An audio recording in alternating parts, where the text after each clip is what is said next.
It takes a lot of axles to build an 18-wheeler, 5 to be exact. We went over to my buddy Roger, who has a scrapyard, and located 5 axles that were going to be suitable for the project. Now it's time to get in, cut them up, and make them fit our new project.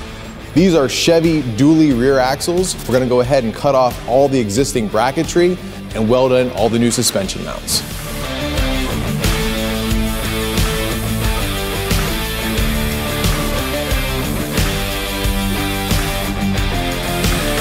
So there are several different ways we could go about removing the bracketry off of our junkyard axles. We could use a grinder with a cut-off wheel, we could use an acetylene torch, or we could use a handheld plasma like I have here. The nice thing about the handheld plasma is that we can put a gouge tip that will allow us to go ahead and just remove the factory weld without cutting into the axle tube or leaving ourselves a ton of cleanup work afterwards. As you can see here, I just removed this bracket and there's very little grinding left to do. That way, we get this done quick and get on to the rest of the project.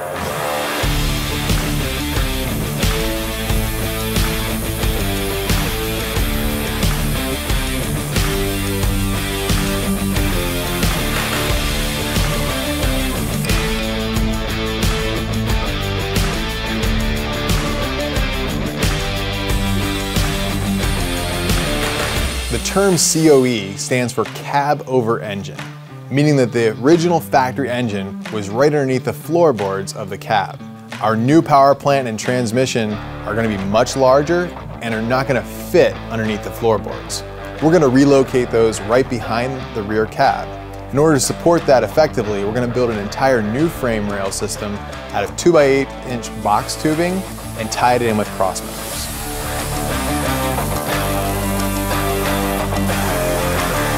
So for this project to be a true 18-wheeler, it needs to have tandem dually axles located behind the cab. In order to have our engine and transmission fit behind the cab of the COE, the middle axle is going to have to be modified extensively to allow room for the Allison transmission. Jake is going to take the center axle and completely re-sleeve it with new 1/4-inch wall, 4-inch diameter tubing to allow room for our Allison transmission.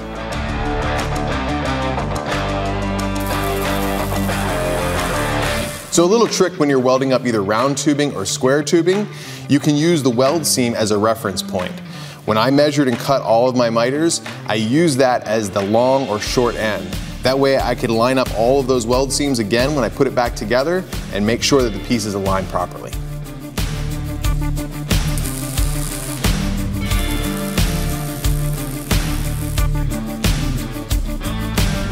So we're going to go ahead and make up the axles for the tanker trailer portion of our Chevy C.O.E. project. We went ahead and cut the rear end out of a Chevy truck and the scrapyard. We're going to go ahead and weld these ends into our new tubing so we have the right width for our rear axles.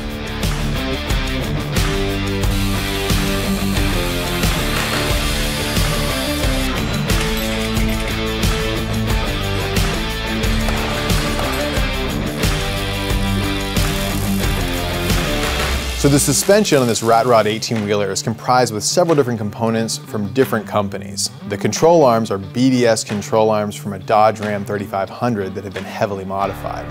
The JKS track bars are builder units that come with everything you need to make up your own track bar to the desired length. So when we got our rear suspension in from BDS, we got our control arms in. We had to figure out how are we going to link these up. We went to the drawing board and we came out with a design of tabs that we would weld to the frame. I went over to our Maverick CNC table. It took 10 minutes to draw up everything I needed. So we got all of our tabs cut out, we got everything mounted, and it saved us a lot of time with this plasma table from Maverick.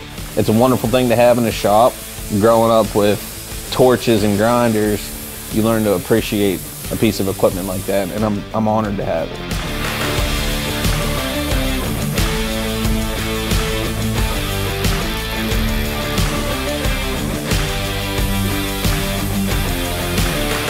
In order to slam this rat rod super low, we're using a Ridetec air ride system comprised of 10 airbags, a controller, compressors, and air tanks. We have a super strong front end that articulates its own bags. We're going to be able to lay this thing on the ground.